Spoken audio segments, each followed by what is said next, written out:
నమస్తే, welcome to big story. Sri Lanka అనగానే భారతీయులకు గుర్తుకొచ్చేది రామసేతు అంటే అతిశయోక్తి కాదు. ప్రస్తుతం నీటిలో మునిగిన ఈ వంతెనకు వేల ఏళ్ల చరిత్ర ఉంది. రామాయణం వంటి ఇతిహాసాలు పురాణాల్లో మాత్రమే కాదు, వేల ఏళ్ల నాటి ప్రాచీన తమిళ సాహిత్యంలోనూ రామసేతు ప్రస్తావన ఉంది. శాటిలైట్ చిత్రాల్లోనూ రామసేతు దర్శనమిస్తుంటుంది. అలాంటి రామసేతు ఇప్పుడు మరో రూపంలో తెరపైకి వస్తుంది. శ్రీలంక భారత్ల మధ్య సేతుబంధంగా మారనుంది. ఈ నేపథ్యంలో ఇవాల్టి బిగ్ స్టోరీ సేతుబంధం.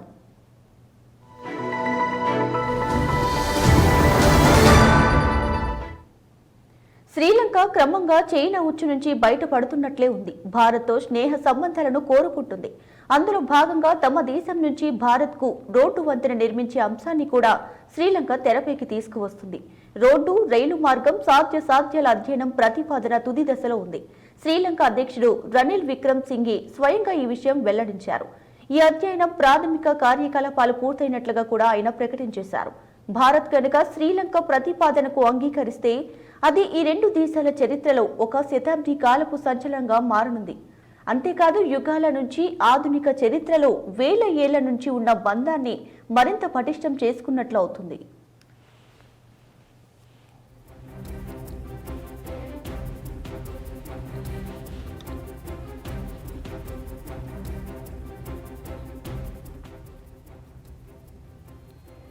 భారత్ శ్రీలంకల మధ్య సేతు బంధాన్ని ఏర్పరిచే ప్రయత్నాలు కొత్తవేమీ కాదు. గతంలోనూ పలు సందర్భాల్లో ఇలాంటి ప్రయత్నాలు తెరపైకి వచ్చాయి. కాకపోతే ఇప్పుడు మాత్రం ఈ ప్రయత్నాలు గట్టిగానే సాగుతున్నాయి. భారత్లో కొత్తగా మోదీ మరోసారి అధికారంలోకి వచ్చారు. జైశంకర్ మరోసారి విదేశాంగ మంత్రి బాధ్యతలు స్వీకరించారు. ఈ బాధ్యతలు కొత్తగా స్వీకరించిన తర్వాత ఆయన మొదటిసారిగా శ్రీలంకను ఈ వారంలో సందర్శించబోతున్నారు. మంత్రి పర్యటన గురించి భారత్ ఇంకా అధికారికంగా ప్రకటించలేదు. శ్రీలంక మాత్రం భారత విదేశాంగ మంత్రి జైశంకర్ రాక కోసం ఏర్పాట్లు చేస్తుంది. రామసేతు, రోడ్డు, రైలుతో పాటుగా పవర్ గ్రిడ్ అనుసంధానం కూడా రెండు దేశాల మధ్య చర్చకు వచ్చే అవకాశం కనిపిస్తుంది.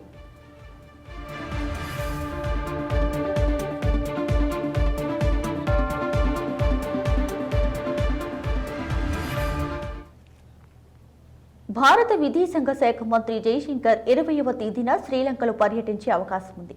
ఈ సందర్భంగా రెండు దేశాల మధ్య వివిధ వాణిజ్యపరమైన అంశాలపై చర్చ జరగనుంది.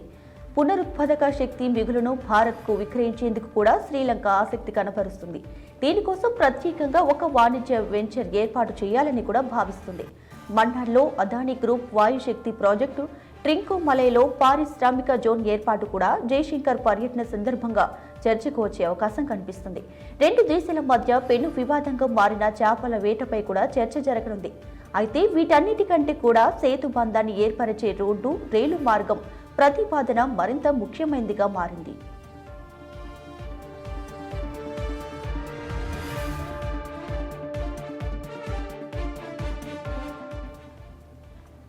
రామాయణం ప్రకారం చూస్తే భారత్ శ్రీలంకల మధ్య రామసేతుని వానరులు నిర్మించారు. వారధి నిర్మాణానికి నేలపై తేలాడే రాళ్లను ఉపయోగించినట్లుగా చెబుతారు. ఇప్పుడు మాత్రం ఈ వారధి దాని అసలు స్వరూపంలో లేదు. శాటిలైట్ చిత్రాలను చూస్తే రెండు దేశాల మధ్య ఉన్న వారధి స్పష్టంగా కనిపిస్తుంది. ఇతిహాసాల సంగతి పక్కన పెడితే తమిళ ప్రాచీన సాహిత్యంలోనూ ఈ వారధి ప్రస్తావన ఉండటం విశేషం. ఒకప్పుడు రెండు దేశాల మధ్య వారధి ఉండేదని, కాలక్రమంలో అది మునిగిపోయి ఉంటుందని భావించే వారే ఎక్కువగా ఉన్నారు. తమిళనాడులోని ధనుష్కోటి నుంచి శ్రీలంకలోని తలై మన్నార్ వరకు ఈ వారధి ఆనవాళ్లు కనిపిస్తుంటాయి. వీటి మధ్య దూరం 23 కిలోమీటర్లు. ఆనాటి రామసేతుని స్ఫూర్తిగా తీసుకుని ఇప్పుడు ఈ రెండు దేశాల మధ్య రోడ్డు, రైలు మార్గం నిర్మించేందుకు ప్రణాళికలు వేస్తున్నారు.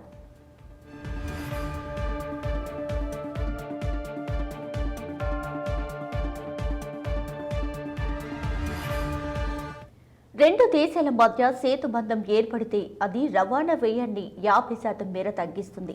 మనతో పోలిస్తే శ్రీలంకకి రామసేతు నూతన ప్రాజెక్టు బాగా ప్రయోజనం చేకూరుస్తుంది. ప్రయోజనాల సంగతి పక్కన పెట్టి రెండు దేశాల మధ్య ఉన్న అనుబంధం నేపథ్యంలో భారత్కి కూడా రోడ్డు, రైలు మార్గానికి అంగీకరించే అవకాశం ఉంది. అన్ని అనుకున్నట్లుగా జరిగితే జాతీయ రహదారుల సంస్థ దీన్ని ప్రమోట్ చేయవచ్చు. నిజానికి రామసేతు మరో విధంగా బాగా ప్రాచుర్యంలోకి వచ్చింది.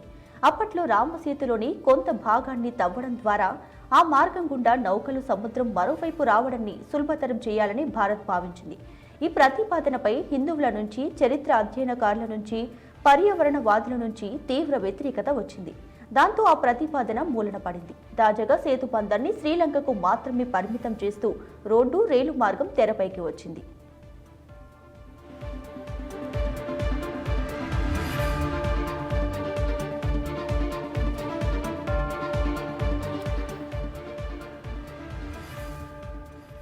భారత్, శ్రీలంకల మధ్య వాణిజ్య అనుబంధాన్ని పెంచేందుకు వారధి నిర్మాణం తోడ్పడుతుందని శ్రీలంక అధ్యక్షుడు భావిస్తున్నారు. అందుకే ఆయన ఈ ప్రాజెక్టుకి అమిత ప్రాధాన్యం ఇస్తున్నారు. అందుకే శ్రీలంక జాతీయ సలహాదారు సగల రత్ననాయకే ఇటీవల భారత్ను సందర్శించారు. భారత్, శ్రీలంకలను వేరు చేస్తున్న పాక్ జలసంధిపై నుంచి రోడ్డు, రైలు మార్గం నిర్మించనున్నారు. మొదటి నుంచి కూడా శ్రీలంక పట్ల సానుకూల వైఖరిని ప్రదర్శిస్తుంది. అది ఆర్థిక సంక్షోభంలో చిక్కుకున్న సమయంలో భారీగా ఆర్థిక సాయం అందించింది. వివిధ రంగాల్లో పలు ప్రాంతాల్లో 60కి పైగా ప్రధాన ప్రాజెక్టులను పూర్తి చేయడానికి సహకరించింది. ఈ నేపథ్యంలోనే గత ఏడాది శ్రీలంక అధ్యక్షుడు రనిల్ విక్రమ్ సింగ్ భారత ప్రధాని నరేంద్ర మోడీతో భేటీ అయ్యారు. ఆ సమయంలోనే వారధి దిశగా కూడా మరిన్ని అడుగులు పడ్డాయి. 10 క్రితం పురుడు పోసుకున్న ఆలోచన ఇప్పుడు నెరవేరే సూచనలు కనిపిస్తున్నాయి.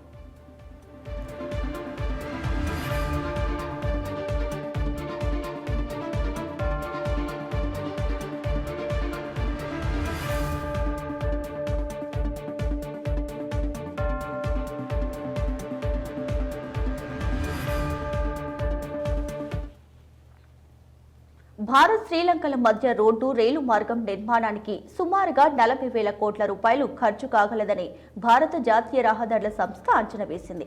ఆసియా అభివృద్ధి బ్యాంకు ఈ ప్రాజెక్టుకు రుణం సమకూర్చే అవకాశం కనిపిస్తుంది.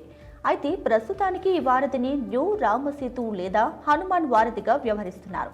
నిజానికి ఈ రెండు దేశాలను రైలు మార్గంతో అనుసంధానం చేయాలనే ఆలోచన ఇప్పటిదేమీ కాదు. బ్రిటిష్ ప్రభుత్వ రోజుల్లోనే ఈ ఆలోచన కొంతమేరకు కార్యరూపం కూడా దాల్చింది. అప్పట్లో బ్రిటిష్ వారు శ్రీలంకలో తేయాకు తోటలను ప్రోత్సహించారు. వాటికి అవసరమైన కూలీలను తమిళనాడు నుంచి తీసుకెళ్లారు. అంతకంటే ముందు శ్రీలంకకు తమిళులు వలసలు ఉండేవి.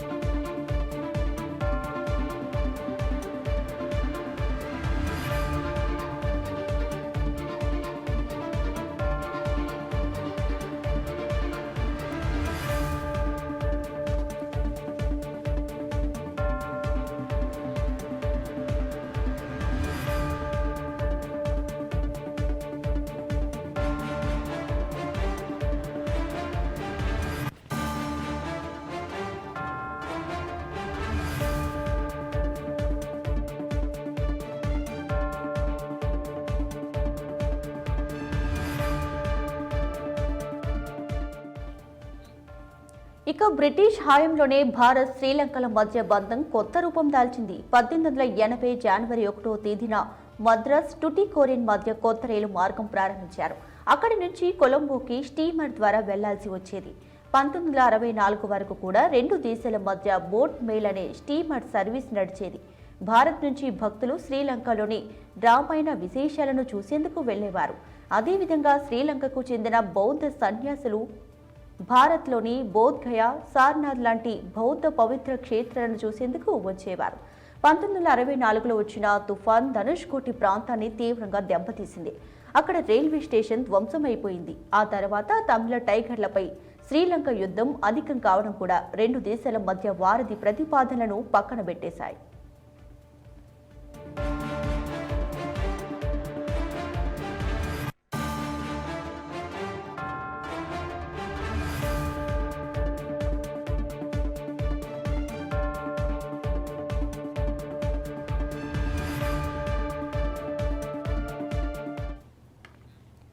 రెండు దేశాల మధ్య వారధి ప్రతిపాదన రామసేతుని మరోసారి తెరపైకి తీసుకువచ్చింది. ఈ వారధి తమిళనాడులోని రామేశ్వరం నుంచి శ్రీలంకలోని మన్నార్ దాకా 48 కిలోమీటర్ల పొడవున ఉంది. పాంబన్, మన్నార్ దీవుల మధ్య నెలకొని ఉన్న బ్రిడ్జ్ వంటి నిర్మాణమే రామసేతు. ఇది మన్నార్ సింధు శాఖను పాక్ జలసంధితో వేరు చేస్తుంది. దీన్ని శ్రీరాముడు లంకను చేరుకునేందుకు వానరసేన నిర్మించిందనేది హిందువుల విశ్వాసం.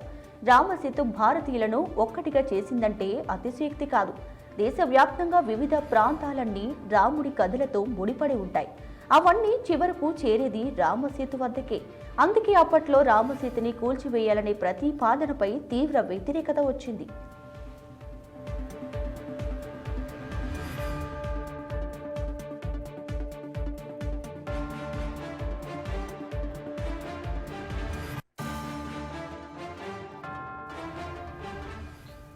సముద్ర భాగంలో రామసేతు ఉండడం వల్ల భారత వాణిజ్య నౌకలు శ్రీలంక చుట్టూ 400 కిలోమీటర్లు లేదా 30 గంటల అధిక దూరం ప్రయాణించాల్సి వస్తుంది.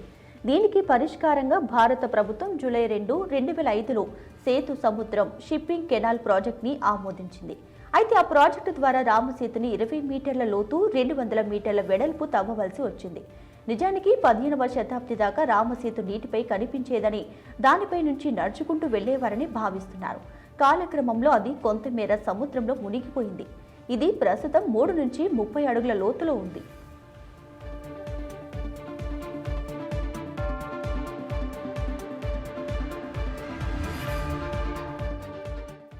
రామసేతు నిర్మాణం ఉన్న ప్రాంతం పర్యావరణ పరంగా సున్నిత ప్రాంతం. హిందువుల మనోభావాలను గాయపరచడం వల్ల తీవ్ర వ్యతిరేకతను ఎదుర్కోవడంతో 2013లో ఆర్కే పచౌరి కమిటీ ఇచ్చిన నివేదిక ఆధారంగా 2013లో భారత ప్రభుత్వం శాశ్వతంగా ప్రాజెక్టును నిలిపివేసింది.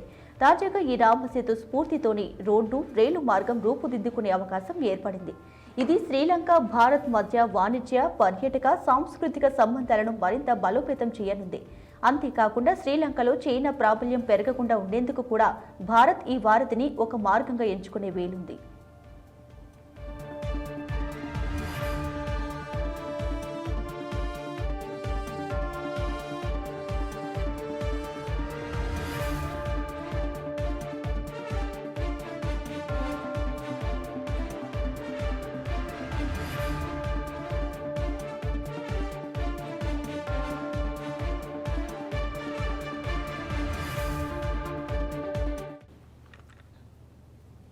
రైట్, ఇది ఇవాల్టి బిగ్ స్టోరీ. మరో ఎపిసోడ్లో మళ్ళీ కలుద్దాం. అంటిల్ దెన్ వాచ్ 6 టీవీ, ఇది సామాన్యుడి ఆరో ప్రాణం.